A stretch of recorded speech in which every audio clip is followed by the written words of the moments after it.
This year, 2025 is nearly behind us, and we are at the doorstep of 2026.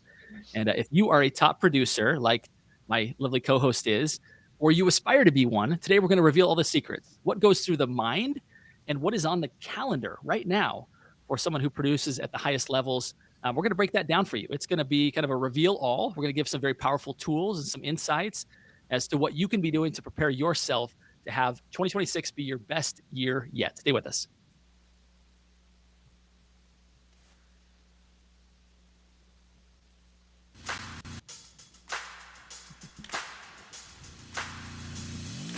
So the big question is this: how do those of us in the real estate industry who have crazy amounts of ambition, how do we think bigger than the building of our own empires? How do we create success and significance, income and impact? My name is Justin Stoddard. This is my co-host Stephanie Peck, and together we bring you the Think Bigger Real Estate Podcast. All right, welcome back, everybody. Stephanie, how are you doing? This just before Thanksgiving is when we're meeting right now. Give us a quick update on how you're doing, and more importantly, maybe how your year's been, 2025. I am feeling very optimistic about the coming year. I am feeling good about what we were able to accomplish in 2025, and that energy and momentum is shifting right into the new year. I'm already in 2026 in my mind. It's so interesting how many people spend their time talking about how we maybe don't have ideal market conditions, right? And I think maybe an interesting strategy to play if you found yourself in that game, because I guarantee that Stephanie has not spent much time on that. Neither have her top producing counterparts. But think about what it would be like to sell real estate in a third world country, like let's say Colombia, right, or wherever you pick the spot on the planet. People would literally die, right, or die trying to get here to have the kind of market conditions that we have, the kind of interest rates that we have here. So it's all like a matter of perspective. And so I want to share that because nothing will ever be perfect, right? And yet there are some who treat as if market conditions are just fine to produce at the highest levels, and they do. Case in point, you, right? So you talk about how 2026 is already underway. Give us some more insight on that. What does that mean for you? Well, the activities that we're doing now, or the activities that we even did 60 days ago, is what's going to produce the fruit in the new year. And I'm seeing that because I'm already seeing a full pipeline of business that is scheduled for January. And I'm seeing conversations that I'm having on a regular basis right now where people are saying, I meant to call you. I plan on having you out to my house in the spring, or we plan on moving in the spring. Like, these conversations are already happening now, and I'm already putting them on my calendar for March. Or I'm telling my clients, you know what, spring actually is a really busy time. How about we meet in January or February? Oh, okay, sounds great. Like, let's get them in the pipeline as soon as possible instead of just waiting for them to call me.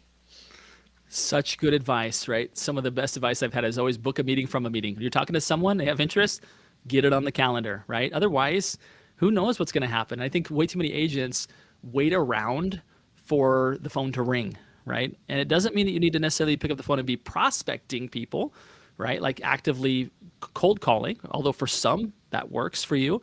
For Stephanie, I know you don't engage in that, right? Necessarily, right? Can you talk us through maybe what are some of your key strategies to get those people raising their hand to say, hey, Stephanie, I've been thinking about you, right? I've been thinking about, selling our house in the spring. Like, talk to us about the activities that precede that all coveted call of saying, hey, I want you to come list our house. Yeah. Well, right now we have the holidays, which is such an easy way into people's lives and an easy way into their homes. We just finished up 141 pies that went out to people in our database. And these are people that we know. This wasn't just like standing on the corner and say, hey, anybody want a pie? These are people that were personally invited into our office, and we're strategic about it. There were ways that we had conversations inviting them to the event, and the people that didn't come to the event were the ones that were saying, I've been meaning to call you. Oh, by the way, after the holidays, we're going to be moving my mom into a home. Oh, I'm glad you called. And true story, I'm glad you called because, we were exploring in another area that we're thinking of moving to.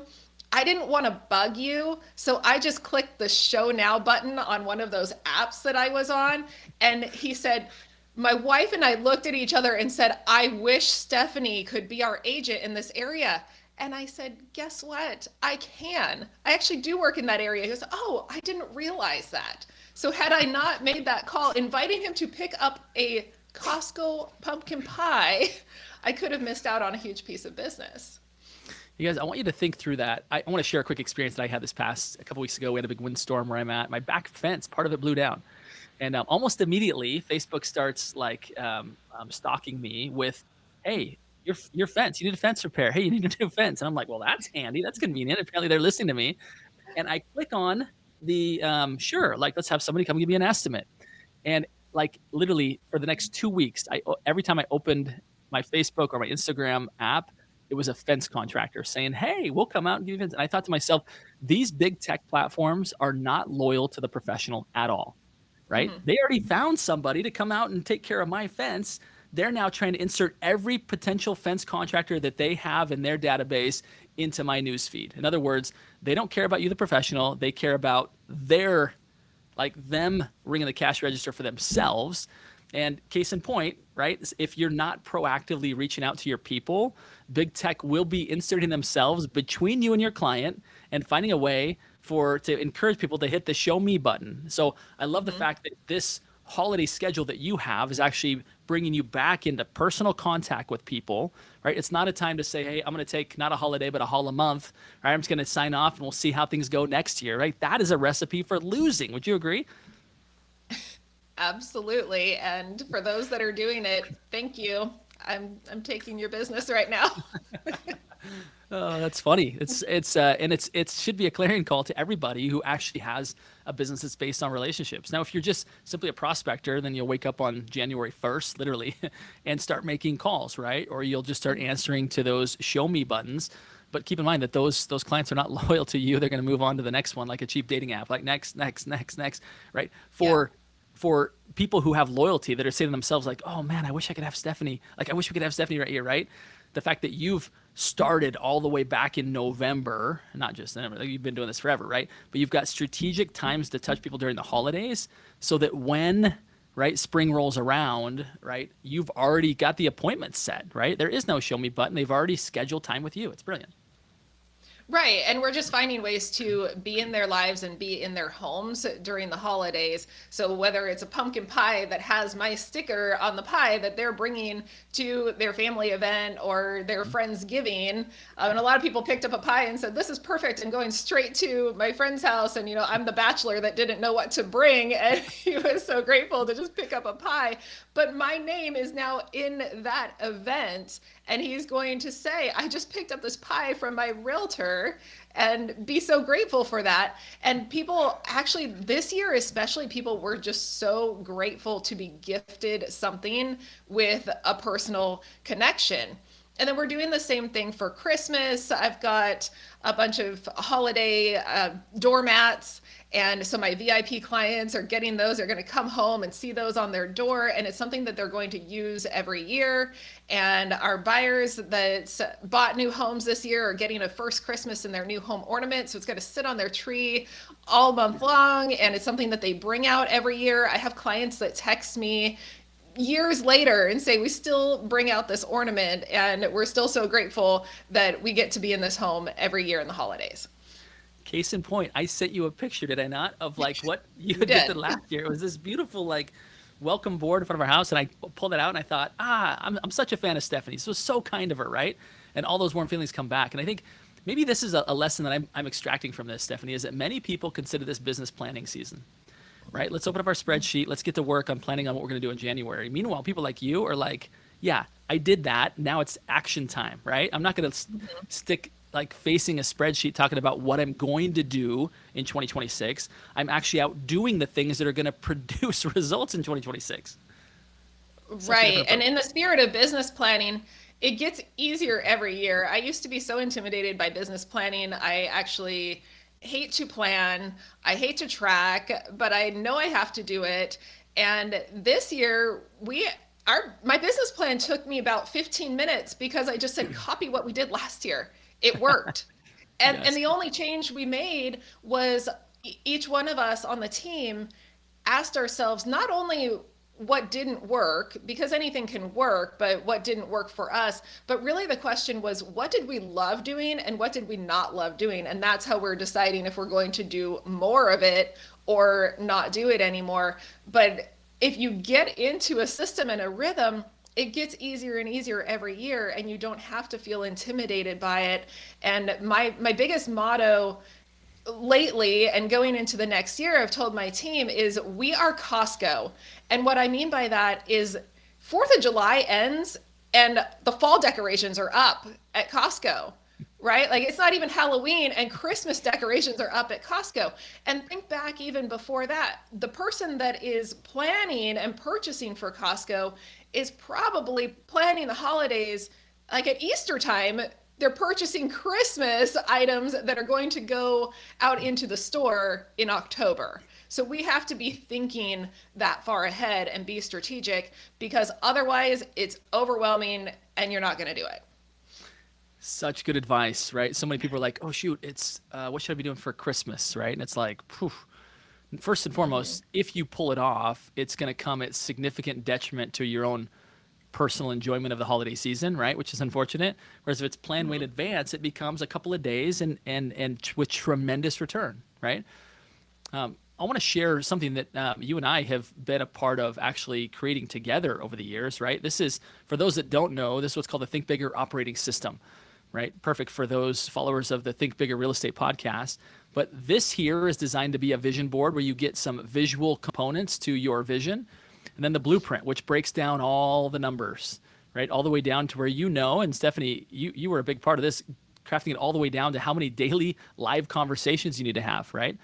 And then we take that all the way into an operating system, right? This isn't just to plan, but this is to track as you go forward, where you can actually track the daily activities, right? For those that need additional accountability, this is tremendous. All the way down to centers of influence. We'll talk about that later. And then this here was your entire creation that we added into the tool, which is the tracking of all of your listings, including the source of it, to where you can see where that business came from. So when you look at listings as well as buyers, you can scroll down here to the bottom to see where's my business coming from, right? So when Stephanie says, just copy and paste the plan I did last year, right? It's because she knows, okay, what worked, what didn't work, where do I spend more time, right? Where do I spend more effort? And to your point, what stuff did I enjoy? What stuff did I not enjoy, right?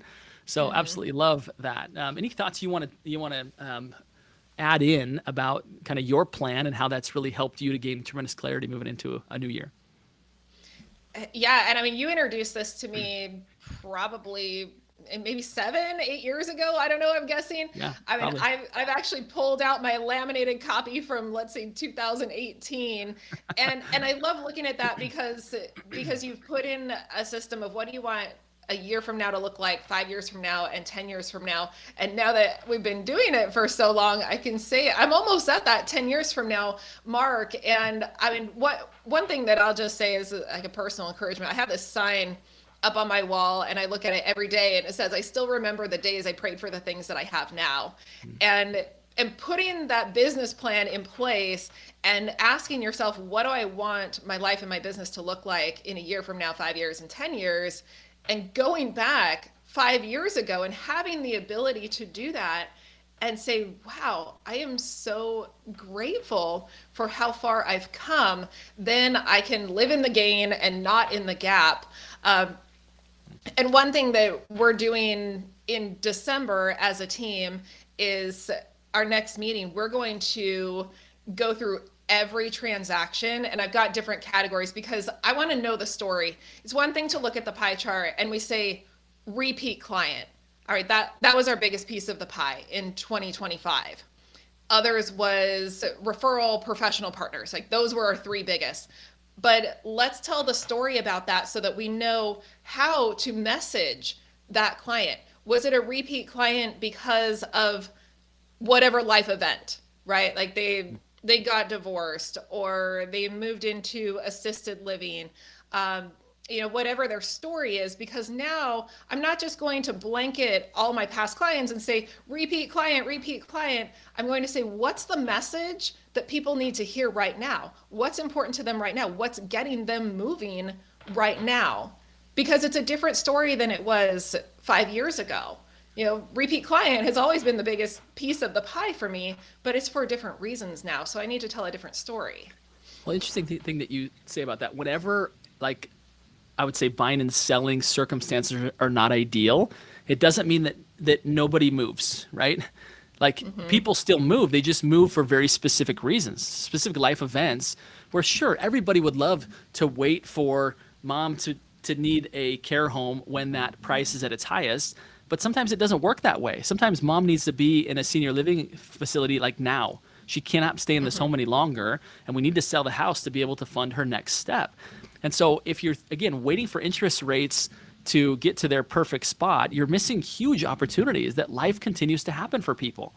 And regardless of how the market may or may not be cooperating, it doesn't matter. Life is not cooperating in many situations, and people are moving, and then it's not just difficulty, right? Often people are getting promotions and they have enough discretionary income and they're going to buy cash, and it doesn't matter, right? It's like, no, we want that vacation house now while the kids are young. Like, don't wait for market conditions, because real estate is, I think in the words of Ricky Carruth, is closing every day by the truckloads, right? It's happening all day, every day. And if you sit and wait for it to be an opportune time, you're missing out on so much opportunity, right? So much opportunity. Yeah, absolutely. And the best way to identify the life events is get in conversation with people. And when you identify that, you say, how can I be valuable to this person in this moment? So if I have a lot of clients that are helping their parents move into assisted living, how can I be valuable to those people in that moment? And if I don't have enough people in my database that can identify that, who does? So what estate attorney should I be talking to? What insurance person should I be talking to that can unveil these opportunities in their database and make introductions to me? Because I can only know so many people, right? I can only talk to so many people. It's almost like these people are just upstream from you, right? I feel like I've heard that somewhere before. This might be an opportune time for us to hear from our sponsor, ProInsight. I'm going to share with you a quick insight update on them. Stay tuned for this. What if I told you that in the next 60 to 90 days, you could have 50 professionals in your local community sending you referrals to ideal clients? If that's of interest to you, send me an email at justin@proinsight.com. I'll tell you how our referral platform is creating that outcome for agents across the country. So let's talk about that a little bit, Stephanie. You've done a really good job of building professional relationships throughout your kind of the area that you really dominate, which is Oregon City. Talk to us a little bit about your strategy there. What works, what doesn't work? How might you give somebody insight if they were to say, oh, Stephanie's onto something there. If I really want to serve seniors, I should go find other professionals who also serve seniors. And instead of trying to target the whole community of seniors, I can go target one person who has those relationships just before they need a real estate agent, right? That is the essence of the Upstream model. Talk to us about what you've done that you feel like has really worked for you. I mean, first of all, find the influencers in the community. Who is at the same level that you are within the community in their lane? So if you're a top high performing producer, you want to be with a top high performing producer. And if you are more intimate relationship based, you want to be with a more intimate relationship based producer in that type of business. So find the people that you are in alignment with and ask them, what's the biggest challenge that your clients face? And then find a solution for it. And with technology these days, I mean, Justin, we've been doing this for a long time, and we had to actually think about it. And we had to think, what are the problems? How can I find a solution? My goodness, you can just go on the internet and say, what are the biggest problems that an estate attorney faces, with their clients, and how can a real estate agent solve that problem? It's so easy. I really appreciate you bringing that up, Stephanie, because in most cases, people themselves haven't stopped to think, what's my biggest challenge right now? Like, what's the lead domino? What's the one thing that if I were to knock over that lead domino, it would solve everything else? And it's so different to have somebody not only want to reach out and connect with you, right? Which in most cases, that can feel a little one-sided, like, hey, I want to meet with you, I want to learn about your business, and it becomes a pitch about yourself, and here's a stack of my cards, and tell me you can refer me, right?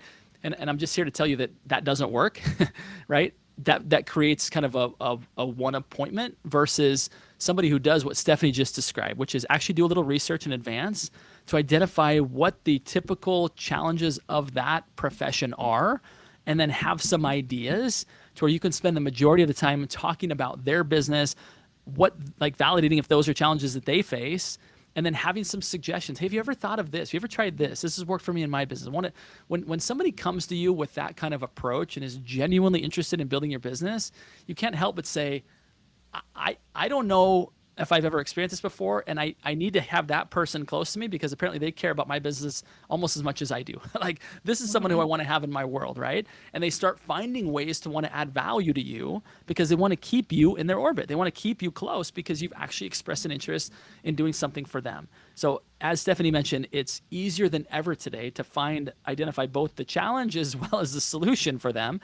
And now you just have to come with the right heart, right? The right heart to actually care, to want to help them. And if you do that with today's technology, it's wild how valuable you can be to someone in such a short period of time. Yeah, absolutely. And I mean, I'll give two examples, and I'll give these examples because these are things that you can recreate in your own business and your own environment. Is when you get in conversation with these professionals. I mean, I was talking with my painter, and he said the biggest challenge I have in my business right now is the follow-up and staying in touch. Like, they paint the room, what do I do after that? Because they're probably, if I do their interior, they're probably going to need their exterior done in the right season. So we actually just threw out some ideas of marketing. Like, here's a monthly marketing calendar. All you have to do is send an email once a month or send a blast text once a month with something that your client wants to hear.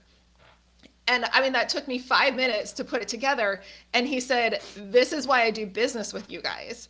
It wasn't because you send me a bunch of referrals. It wasn't because of, whatever, you're my friend or any of that. It was because the value that your team brings helps me do more business and better business, and they want to stay close to me. And then another example of a person that I'm helping right now whose mom passed away, and the estate attorney was guiding them in some way. Once I saw the home, I said, no, different plan. And the estate attorney said to them, I typically don't like that strategy of selling, but once I found out that you were working with Stephanie, I know that that's the right thing, because he has the confidence in me as an advisor. So he could say, you are being advised by the right person, and I don't know the details. I haven't seen the home or whatever fill in the blank that the other professional doesn't know. He can say, I trust that because I trust this person to do the best thing for you as the client. I want to highlight a couple of principles that you taught us there through your example, which is most people don't have much success with a center of influence strategy, meaning having a professional network of people around them that are really valuable for them. And most of it comes back to the fact that, number one, they're camouflage selfish, right? Meaning that they really are there for themselves and not to give. That's number one. Number two is that they really show up in a way that is very transactional, right? And that like you do something for me, I'll do something for you, right? Mm-hmm. And it's not this kind of longer term like relationship of like, I'm going to actually contribute to you. And, I think when you start to look at somebody in that way, where you show up and you add real value to them and you gain the trust of people as you described, right? I mean, it doesn't, and here's maybe the third point that I would make is that if you're trying to lead with friendship, you're going to waste a lot of time. Most people, although they love friends and they love friendship, they're not in business to make more friends. They're in business to make more money. And so I always say, like, don't have friendship be your leading value proposition and you're going to get together 2 or 3 times before you talk about business. Like, they're in business to make money. So help them make money, and then likely a friendship will happen on the other side of that, right? I would imagine that these other people that you've added value to, Stephanie, that they have become friends because you started off by helping them make more money, right? You actually helped contributing to their business, which resulted in a friendship versus friendship, hoping that at some point business transpires out of that. Is that a fair take? Yeah, absolutely. Because I can only have so many friends. And there's only room in my life for so much of that. But business, I can I can duplicate myself in business. I can duplicate our systems in business. I cannot duplicate mom to my kids. So I have to protect what I can't repeat and be that 100%. And then there are things that I can offer something to somebody and give them the tools to do it, and they go do it, and that doesn't suck all of my time and energy. And then I've helped them, and then they say, you are a professional, you are an advisor, that's why I want to be in business with you. So, so talking about like business planning, that's the kind of stuff that you can start doing right now. And now's a good time of year. People are open to these conversations because they're reflecting on their business the same way that we are, and help them. Like maybe take this idea of, I'm going to go through everyone that I served this year and tell a story about them and identify repeating patterns. So do that with your estate planner. Do that with your financial advisor. Like help them do that, or show them how you've done that. And they can identify patterns in their business that they can then start planning for. So now and my financial advisor does this, and she had a lot of eye-opening experiences too about the average age and reason that they're engaging with her. So now you can help them identify their need and help them solve that while doing that. So they're going to say, I noticed that the majority of my clientele is 60 and over. Okay, so what is that person looking for? Or I noticed that, my average first-time home buyer is 40 years old, where I was targeting all of these 20-somethings because I thought, first-time buyers, 20 years old. Well, now we learn that they're actually a little bit older than we thought. So what message do we need to be sending to that age group? So that's how you can start like reflecting on your business and forecasting what do people need to hear in 2026, and you can work with your partners to do that. Well, here's the reality: is that people, like, facts tell, stories sell, right? People will forget the facts in a heartbeat, but they'll remember the stories because we're human and we remember the human story. And so by having that approach, number one, you get really good at your own marketing because you're telling stories that relate to other people. And when you're meeting with these other professionals, you're telling them the story of your care, right? That you know enough about your clients to know their story, to know what they were thinking, what they were feeling, and how you help them to feel more confident. All of a sudden, not only are you showing an example of how they can do a different sort of business plan, which I love this concept, Stephanie, but you can also help them to connect with you as a professional because they're seeing how much you know and care about the people that you serve, which is tremendous marketing to that center of influence, right? Yeah, because I'm here to tell you, if that elderly person calls you up, or the adult child that's helping their elderly parent make a move, they do not care about average days on market. They do not care about appreciation or depreciation. They care about how you have helped someone else in their exact same situation and how you're going to use that to help them. Ding, ding, ding. I love it, Stephanie. So good. I know we're running out of time. Stephanie is meeting with a buyer here very soon. She is in action, guys. Yes, it's 2 days before Thanksgiving. She's still working and she loves it, and the people around her are blessed as a result of it. So anything final that you want to say, kind of final words of wisdom for helping people to have an amazing 2026, Stephanie, if you could, kind of parting words. Make a plan now. Actually, yeah, here's what I'm changing for 2026. Don't worry about planning your whole year. I get overwhelmed when I plan my whole year. I've started getting more into that 12-week year kind of mindset. So, if you haven't heard of it, look up the book or watch something on YouTube about it. I personally get overwhelmed if I have to plan that far in advance. So I've got my outline. I know what holidays are coming up in the year. I know what big events are coming up in the year, but I'm saying I'm always looking 90 days out. So right now, I've already planned January, February, March. So right now, this time of year, I need to start planning second quarter.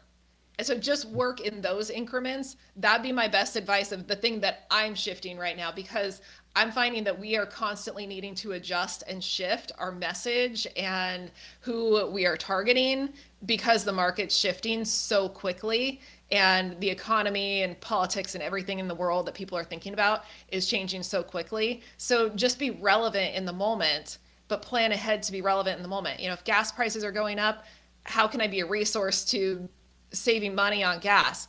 If heating costs go up, how can I be a resource to my clients of how to save on their electric bill? Just things that are important to them in that moment, because you can't plan that a full year in advance. Right. Yeah, I love this. It's really, how do I be valuable for people and not get overwhelmed in all the details, right? Focus on what I can focus on. And by the way, the Think Bigger operating system that Stephanie and I have refined together over the years is designed to follow that exact model, right? It's the 12-week year. It's 12-week sprint. Take the 13th week off and recalibrate for the upcoming one. So if anybody wants a copy of that, just reply however you can reach any one of us, TBOS, Think Bigger operating system. We'll send you a link to it, and or we'll send you an invitation to a live session that will be hosted multiple times between now and the end of the year. So anyway, I want to thank everybody for coming. Stephanie, thank you for your example of how to crush it in 2025 and all the years before that, as well as now already leading the way and crushing it in 2026. There's no doubt you're going to have a big year because it's already underway and you're already doing all the things necessary to lead up to that, which is super fun. So well done, my friend. Appreciate you very much. And to everybody listening, thanks to Stephanie's example, we all know now how to go think bigger. We'll see you all in the next one, folks. Thanks. Thank you.